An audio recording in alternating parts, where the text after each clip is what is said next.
Your brain has a sewage system, and if you carry ApoE4, yours is broken. Every night while you sleep, your brain literally shrinks. The space between your neurons expands by 60%, creating channels for cerebrospinal fluid to wash away toxic proteins like amyloid beta. And it's called the glymphatic system. If you are an ApoE4 carrier like me, yours doesn't work the way it should. Here is what the research shows. ApoE4 carriers have 3 compounding problems with brain waste clearance. First, we have ApoE4 depolarization. These are the water channels that drive fluid flow, which are misaligned from day one. Second, our meningeal lymphatic vessels shrink prematurely. And third, and it's a critical one, sleep deprivation synergizes with ApoE4 to increase amyloid deposition by 1.8-fold. But what is interesting is in ApoE3 mice, sleep deprivation had no effect. So today you are going to learn exactly why your glymphatic system is impaired, what the latest research says about amyloid clearance during your sleep, and most importantly, what you can do about it. I'm talking specific evidence-based protocols, sleep position optimization that improve clearance 2.2x, acoustic stimulation that increases slow wave sleep by 17%, and intermittent fasting that restores your ApoE4 polarity, and circadian timing strategies that leverage a 55% clearance boost. Hi, my name is Dr. Kevin Tran. I'm a doctor of pharmacy and an ApoE4 carrier. I'm also the founder of the Phoenix Community, a platform dedicated to help ApoE4 carriers beat the odds and outsmart Alzheimer's. Through my personal journey with ApoE4, I dive deep into the latest research and translate complex findings into clear and hopefully actionable insights we can apply today to take control of our brain health. The research I'll be covering today changed how I sleep, when I eat, how I structure my days, and I'm going to share every actionable insights with you today. This is a deep dive. We're going into the mechanisms, the studies, the numbers, because if you're watching this, you're probably not here for surface level sleep tips that you can get anywhere else. You want to understand exactly what's happening in your ApoE4 brain and what the science says you can do to optimize it. All right, let's go. So let's start with the foundation. What makes ApoE4 carriers uniquely vulnerable to impaired brain waste clearance? Well, the glymphatic systems relies on aquaporin-4 water channels, that's what we call ApoE4 that I mentioned earlier, positioned on the foot processes of astrocytes that wrap around blood vessels. When these channels are properly polarized, they create perivascular spaces where cerebrospinal fluid can flow in, mix with interstitial fluid, and carry away waste products like amyloid beta and tau. But here's the problem. Even without any injury, ApoE4 carriers show the same degree of ApoE4 depolarization as mice with traumatic brain injuries. And it actually gets worse. When researchers inject the ApoE protein into the cerebrospinal fluid and track where it goes, they find an isoform-specific distribution pattern. ApoE2 distributes most efficiently, ApoE3 is in the middle as always, and ApoE4 is distributed least efficiently through glymphatic pathways. The third problem is meningeal lymphosclerosis. Your brain doesn't just have the glymphatic system, it also has a meningeal lymphatic vessels that drain waste from your brain to cervical lymph nodes. ApoE4 carriers show premature shrinkage of these vessels, reducing the drainage capacity. So here's what this means in plain English. If you are an ApoE4 carrier, you are starting from a deficit. Your brain's waste clearance system is already compromised before you factor in sleep quality, lifestyle, or aging. And here's the kicker. A 2025 study using DTI-ALPS imaging, which is a non-invasive way to measure glymphatic function in humans, found that impaired glymphatic functions only correlated with amyloid accumulation in ApoE4 positive individuals, not in non-ApoE4 people. So think about that. Non-carriers can tolerate some glymphatic inefficiency. Their brain compensate. But if you're an ApoE4 carrier, every percentage point of clearance efficiency matters. You don't have the luxury of suboptimal sleep. So what do you do about AQP4 depolarization and meningeal lymphatic dysfunction? Well, you can't change your genetics, but you can actually optimize the factors that influence lymphatic function. And here's what the research supports. Well, intermittent fasting, which we actually covered in the previous video, increases beta-hydroxybutyrate, which is a ketone body that acts as a histone deacetylase inhibitor, which restores AQP4 polarity. And here's a specific protocol that you can use. Again, we have an entire other video covering fasting, but you should know that 16-8 time restricted eating, for example, an eating window that starts at 10 a.m. and ends at 6 p.m.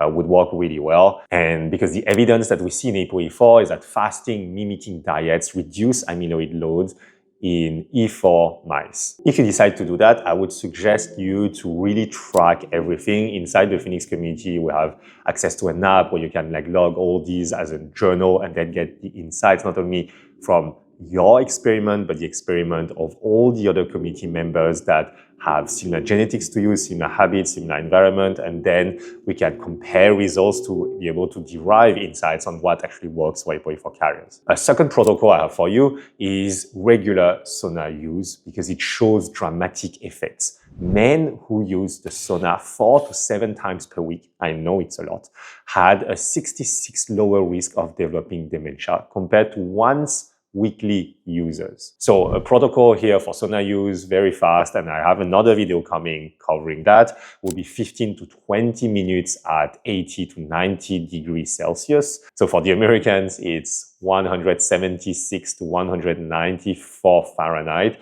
for 4 to 7 sessions per week. You can do that in the morning or the afternoon, but not in the evening because the sauna will disrupt your sleep. And the mechanism that it acts on is it enhances glymphatic flow, it increases BDNF, and it improves cerebral blood flow.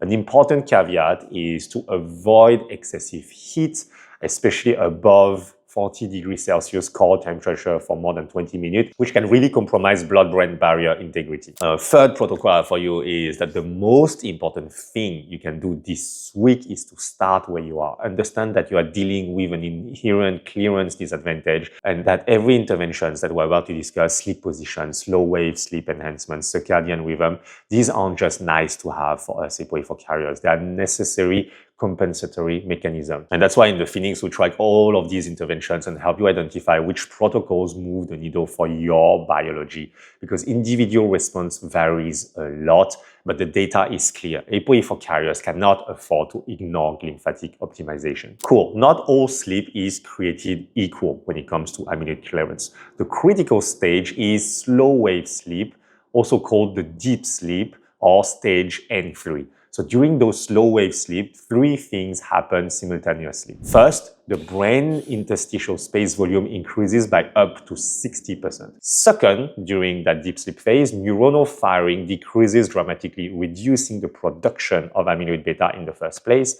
And third, during deep sleep, there is a coordinated wave pattern.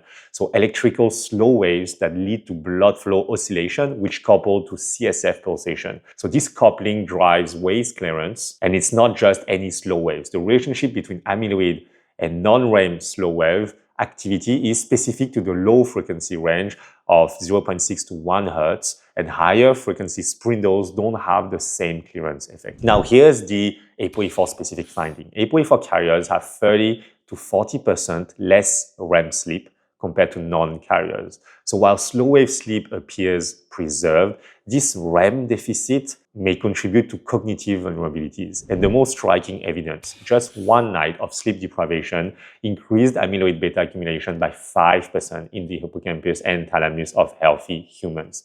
Just one night. And the worst part is if you're like me, you manage to go to sleep easily, but you wake up after 4 to 5 hours and then either you can't fall back asleep or your sleep is chopped up, you are actually losing a lot of that REM sleep because that typically happens in the latter half of your sleep cycle. So if you are losing the last 3 to 4 hours of sleep, you're losing a lot of REM sleep. You can usually track these using any wearables. I have a Garmin watch here or a Oura ring, and I'm tracking these. And at least for me and what we've seen in the community when we share these type of examples, REM sleep seems to be the one that a lot of us are lacking because we just wake up too early in the middle of the night. So think about your sleep last week. How many nights did you get deep, uninterrupted, slow wave sleep? If you're like most people at age 55 or above, you're probably already dealing with declining sleep quality just from normal aging, which is less slow wave sleep, more fragmentation, more bathroom trips at night. But for ApoE4 carriers like us, poor sleep isn't just leaving you tired the next day. As we mentioned, it's allowing amyloid to accumulate in the exact brain regions, hippocampus, the thalamus, that are vulnerable to early Alzheimer's. And remember, non-ApoE4 carriers might tolerate occasional bad sleep because their clearance system have more reserve capacity. So the 2023 study I mentioned earlier that I'll link in the description below showed that chronic sleep deprivation increased amyloid plaque burden 1.8-fold in ApoE4 mice, but had no effect in ApoE3 mice. So your sleep quality is directly connected to your Alzheimer's risk in a way that isn't true for the general population. So looking at the different research of what we can do about it, right? Because it's a bit doomy and gloomy to tell everyone the problem with ApoE4, but I believe that there are tons of different solutions, and those are the few that I have researched. Doesn't mean that I've tried them personally and I'm about to, especially like running these studies with the Phoenix community. But the first protocol I have is acoustic stimulation for slow wave enhancement. So this is relatively cutting edge in 2025, but the evidence is compelling. So closed loop acoustic stimulation uses wearable devices that detect slow wave sleep and deliver phase locked pink noise pulses during the up phase of delta waves. You have a few different devices like Dream 2 headband, and those, they cost around $500. Again, I've not tried these personally. I'm just sharing about the different research I found available online. So in Alzheimer's disease patient, one night of acoustic stimulation increased slow wave energy by 17.7%. And the acoustic pulses basically synchronizes with your natural slow waves, amplifying them. What is interesting in those studies is that 68% of participants responded, which means that you have very high inter-individual variation. So beyond the higher clearance, you have improved alertness and attention in those chronically sleep-restricted adults. Protocol number 2 for improved sleep is something that costs $0 that everyone can do, is timing your zone 2 cardio. Basically, moderate intensity aerobic exercise, which is zone 2 cardio. If you don't exactly know where it is, it's when you exercise enough to just be at the threshold of being able to speak uninterrupted. So you should not be out of breath when you're in zone 2, but it shouldn't be so easy that you can just have a very, very easy conversation. It should be just at the level where you'll be out of breath having a conversation. So if you do that for 30 to 45 minutes in the morning or the early afternoon and not within 3 hours of bedtime, these type of exercise have increased slow wave sleep stability and duration in many different studies. You also have other benefits like direct BDNF and vascular benefits, plus improved sleep architecture. Protocol number 3 is meditation. Again, completely free. You can also use like a few apps that are available out there, Headspace, Calm, and so on. These meditation basically show that it helps in preserving slow wave sleep. Any type of mindfulness meditation would work. We're aiming for 20 to 30 minutes daily. If that is too long, just start with 5 minutes. Everyone can sit down and meditate for 5 minutes and then gradually go up to 20 to 30 minutes. You can also split those daily into 2 sessions. And long-term meditators have shown that they preserve their slow wave sleep despite aging. The key part will be to track your consistency in meditation and see your progression. And you obviously have lots of other benefits like decreasing stress, improved well-being, improved happiness overall. So I would really recommend, if you're not practicing any type of meditation, to just give it a try for a few months and track everything in a journal. So you just had 3 different protocols to improve your deep sleep. I'd suggest you to start with just one of these. Don't try to implement everything at once because you'll create a lot of noise. Just try one for a few months. You see how you feel. log everything in a journal. If you are part of the Phoenix community, we have an app where you can track everything, including what you are doing daily, what interventions you are doing, and how it affects your sleep. If you are not part of the community, well, join us or just use, a paper journal that you can go through afterwards. All right, then we have intervention number 4, which might be the simplest intervention with the biggest impact. How you position your body during sleep affects glymphatic clearance efficiency by more than 2-fold. So a 2015 study used dynamic contrast enhanced MRI to track cerebrospinal fluid flow in rats sleeping in 3 different positions: prone, which is on the stomach, supine, which is on the back, and lateral, which is on the side. And at least for the rats, the results were dramatic. They measured retention of tracer, so the lower numbers mean better clearance. When you are prone, so stomach sleeping, you have 15 retention ratio, which is the worst clearance. If you are supine, which is back sleeping, you have a 10.7 retention ratio, which is in the middle. And if you are side sleeping, so lateral sleeping, you have a 6.86 retention ratio. So that's 2.2 times more efficient clearance in the lateral position compared to prone. And the mechanism prone positioning reduces cardiac stroke volume through venous compression, which decreases the arterial pulsatility that drives the glymphatic influx. So lateral positioning optimizes cardiovascular dynamics for fluid flow. And here's an interesting evolutionary note. Lateral sleeping is already the most popular position in humans and most mammals, so suggesting we've naturally selected for the optimal clearance position. Obviously, we don't have the same anatomy as mice, and we're extremely different. This one, if you feel much more comfortable sleeping on your back, I'm not asking you to suffer through and force yourself to sleep on the side, but if it's the same to you, there's definitely no risk, and it's a big no regret move to just try to sleep a little bit more on your side. At worst, it does nothing. At best, it increases your glymphatic clearance. In any case, human imaging studies for this sleeping positioning are actually ongoing, but the magnitude of effect that you see in mice, the 2.2-fold difference, is, I believe, substantial enough that I personally would kind of force myself to turn on my side to be able to sleep that way. Then I dived a little bit deeper in case you are someone who never sleep laterally and want to train yourself to sleep on your side. I found a few different protocols to train you to sleep laterally. So you can sleep on your left or right side, doesn't matter. Just have a body pillow or a pregnancy pillows to maintain the side position. And then actually having a tennis ball in a shirt pocket, which apparently is an old sleep apnea trick, which makes back sleeping uncomfortable. So you automatically sleep on the side. I have not tried that personally, but you should try yourself. What you want to make sure is that your pillow is maintaining neutral spine alignment, so your head should not tilt up or down significantly. Another thing that you can optimize is the mattress that you have. Medium firm mattresses support lateral sleeping better than very soft or very firm mattress. So usually if you're doing that, give yourself 2 to 3 weeks to adapt if you are switching position. Moving on to the next finding.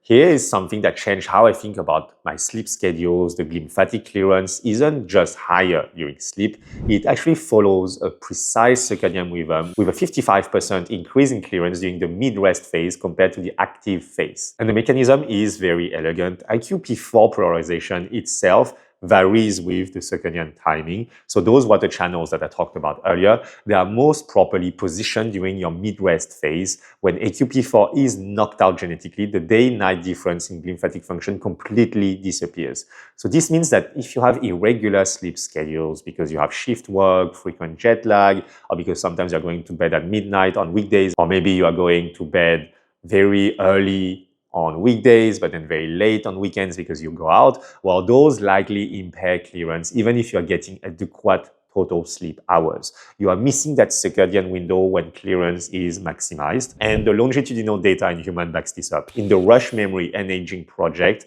high sleep fragmentation increased Alzheimer's risk by 1.5-fold over 6-year follow-up. Sleep fragmentation means you are dipping in and out of sleep stages, never getting sustained time at the mid-rest clearance window. This is actually what's happening to me here. So let me paint a picture. You are 56 years old. You go to bed around 11 p.m. most nights, but sometimes at midnight, sometimes at 2 a.m. on weekends. You wake up at 6:30 for work. Some nights you sleep straight through, but often you're up once or twice for the bathroom, or you just wake up randomly. And your total sleep might be 7 hours, and that seems totally adequate, right? But the problem with this pattern is that your circadian system doesn't really care about totals. It cares about timing and consolidation. If your mid-rest phase should be around 3 a.m., but you're waking up at, let's say, 2:30 and 4 a.m., you are disrupting the exact window when glymphatic clearance peaks. And for ApoE4 carriers specifically, a 2024 study found that ApoE4 plus sleep fragmentation equals 5.6-fold increased dementia risk over 6 years. I'll link that study in the description below. So it's not 1.5-fold like non-carriers, it's 5.6 folds. That's insane. So the synergy between ApoE4 and poor sleep consolidation is massive. So you really can't afford fragmented sleep. And we have, again, a few protocols to improve your sleep schedule. First, what is non-negotiable? Unfortunately, and it's very painful if you have a social life over the weekend and you try to go to sleep early during weekdays, is to have the exact same time when you go to sleep, plus or minus 30 minutes. Even a plus to minus 1 hour is actually too big, and you need to follow through 7 days per week. So you want to align your circadian rhythm. So this 55% clearance boost happens predictably. And the way you can track your mid-sleep is by using any type of wearables, an Oura Ring, a Whoop, a bracelet, or even trying to use a sleep diary. The second protocol to boost your circadian rhythm is morning light exposure. So within 30 minutes of waking, try to get light into your eyes. It doesn't matter if it goes into your skin. You need to have the sunlight shining into your eyes for 10 to 30 minutes. You can mix that with walking outside, for example, and it needs to be a very bright light. So sunlight is actually ideal because morning wavelength light from the sun is actually very specific, and our brain is able to recognize the fact that it's the morning. So it really adapts your circadian rhythm. That reset your clock. And if you can, do the same thing at sundown. So go watch the sunset. It's beautiful, it's peaceful. Do your meditation at the same time if you can, but also get that sunlight back in your eye, because same thing, the wavelength at sundown during sunset is actually different, and your brain is able to complement that. Talking about light, protocol number 3 is to block evening light. So you want to block all your blue light 2 to 3 hours before bed. You can do that doing several things. The usual modern devices, whether it's your computer or your phone, already have a blue light filter that you can activate at sundown. I really suggest that you do so with the maximum strength. You can also wear those funky like red glasses that block all the blue lights during evening. In any case, you would want 2 to 3 hours to stop any distractions and things that would excite you, like watching TV, watching social media, being on your phone, because that will also prevent you from sleeping, both from the blue light effect, but also the excitement of what you're watching. And not having light during evening will preserve your melatonin secretion, which will advance your sleep onset. So protocol number 4 will be to reduce sleep fragmentation. You have a few things that you absolutely want to avoid. So if you snore, if you are obese, or if you have hypertension, get screened for sleep apnea. We have another video completely focused on sleep apnea, and a lot of people are not aware that they actually suffer from it. So just do yourself a favor. It's a one-time thing. Get yourself checked. Your bedroom environment has to be extremely cold and also be devoid of any lights. It's been proven that even the red light of devices that are sleeping would actually prevent you to sleep optimally. So all these alarm clocks that shine some lights in you, all these plugs and everything, try to unplug everything. Or you can also wear an ear mask, you can wear earplugs, you can have white noise machine. You also want to avoid fluid a few hours before bed if you are inclined to wake up in the middle of the night to go to the toilet. And of course, like empty your bladder right before sleep. That sounds relatively obvious. So what I want you to do this week that you can start straight away, pick one consistent bedtime and wake time for 7 days and try to stick with it. Track how you feel, track how it changes, use any sorts of journaling or our Phoenix app to do that. Now let's move on to a few other environmental factors that will affect your sleep. We're talking about alcohol, caffeine, and temperature. So these environmental factors would sabotage your glymphatic function, even if you're doing everything else that we mentioned, right? And they have a dramatic effect. Number one will be alcohol. So alcohol and ApoE4, those are already a very, very bad synergy. ApoE4 carriers who consumed alcohol 1 or more times per month had higher Alzheimer's risk than those who never consumed alcohol, with increasing risk at higher consumption levels. So the mechanism is multifactorial. You actually have direct neurotoxicity, so ApoE4 carriers show reduced neural repair capacity from alcohol damage. You get sleep disruption. Alcohol suppresses REM sleep, and you already, as an ApoE4 carrier, have 30 to 40% less REM sleep, and it fragments your sleep in the second half of the night, which is something that we absolutely want to avoid. It also impairs your clearance because it affects your blood-brain barrier integrity, and ApoE4 carriers have already inefficient amyloid clearance through the BBB. Second, caffeine, the timing when you drink coffee, and slow wave sleep. So a 2024 randomized trial found that 400 milligram caffeine consumed within 12 hours of bedtime significantly delayed sleep onset and altered sleep architecture, with the worst effects when consumed within 8 hours of bedtime. So the problem is that caffeine prolongs stage 2 sleep at the expense of stage 3 slow wave sleeps, which is the exact stage you need for glymphatic clearance. And third, let's talk about temperature. That's what I mentioned, that you want to have a room that is very cool, if not cold, because there's a fundamental connection between non-REM sleep and body cooling. So skin warmth actually induces non-REM sleep and body cooling. So I get it, right? If we take again the example, you are 56, you've had a glass of wine with dinner for 30 years. We all enjoy that. I'm French, I love wine. You drink coffee in the afternoon to get through work. These are all normal habits. But for us ApoE4 carriers, normal is not good enough. You're not optimizing for normal. You're optimizing for a genetic disadvantage that requires above average intervention.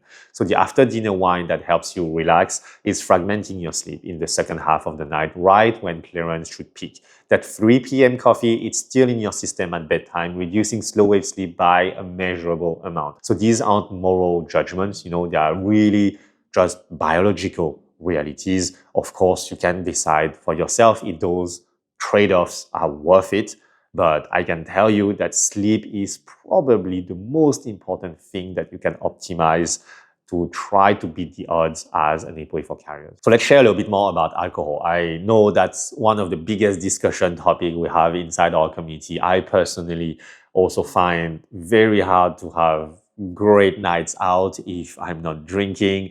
So there are probably a few ways that you can try to, minimize the effect. If you choose to drink, try to limit it to a certain amount, like 2 or 3 maximum, and do it maybe once a month if you can. Drink a lot of water, obviously, and then you have now available a bit everywhere in the world, those little drinks that are basically enzymes that help you break down acetaldehyde, which is the compound that is toxic, that is made from ethanol that is in the alcohol. And having these little enzymes drink before you drink might help you reduce the alcohol toxicity and clear it faster out of your organism. That's personally what I do. You have tons of different brands that are available everywhere. The one that I particularly like is in the US is called like Z-Biotic.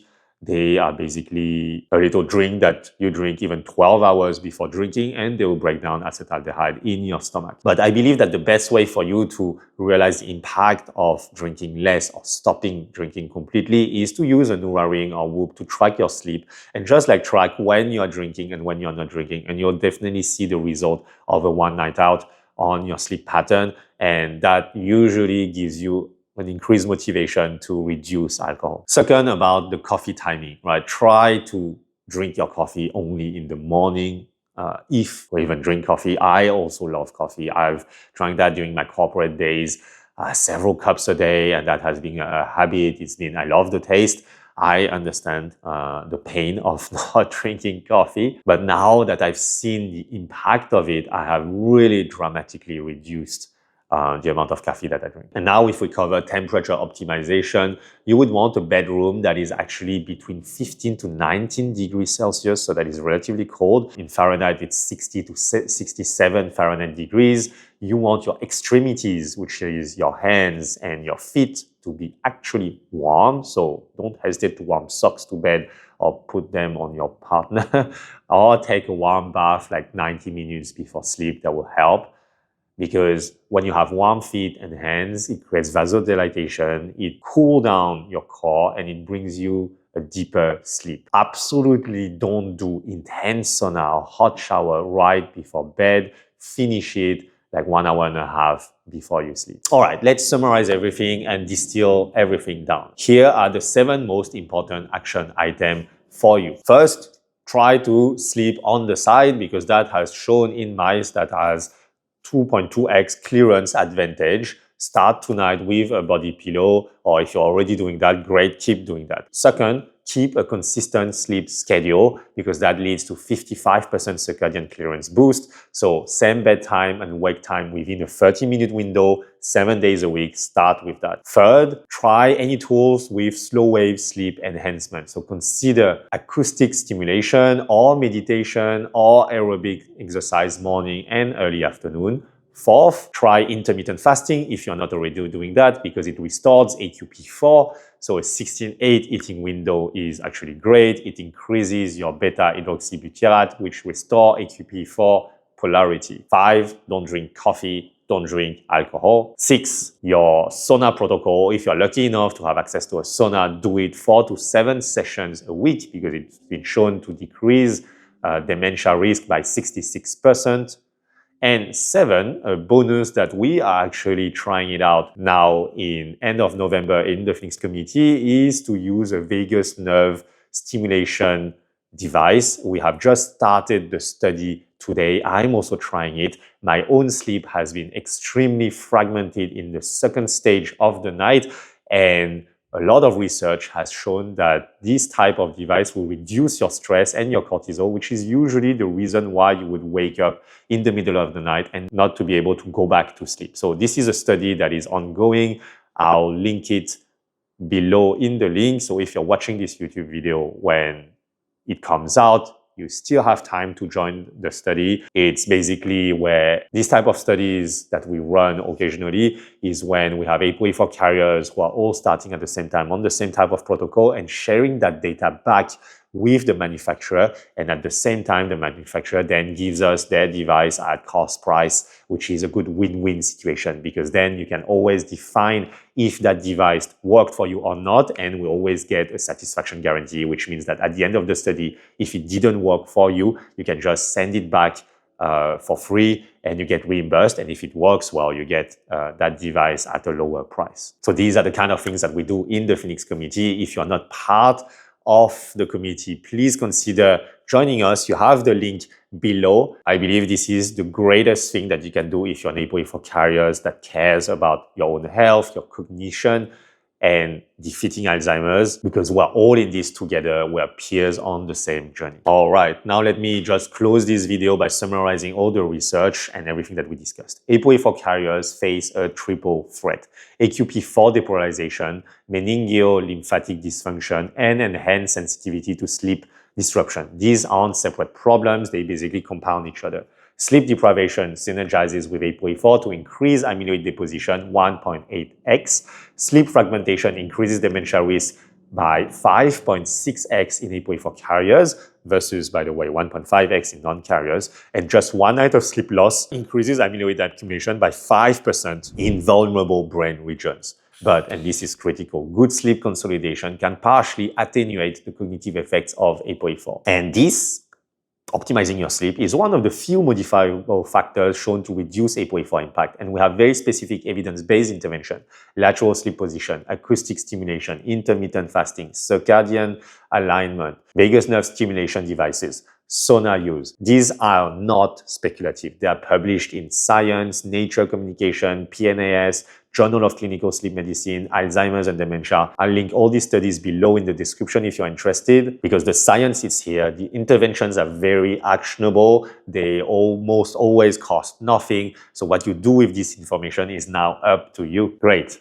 As always, start small, build momentum, track results, and adjust based on your data. Your ApoE4 status is not a death sentence. It's actually great information and a great catalyst for change to find motivation to actually live your best life.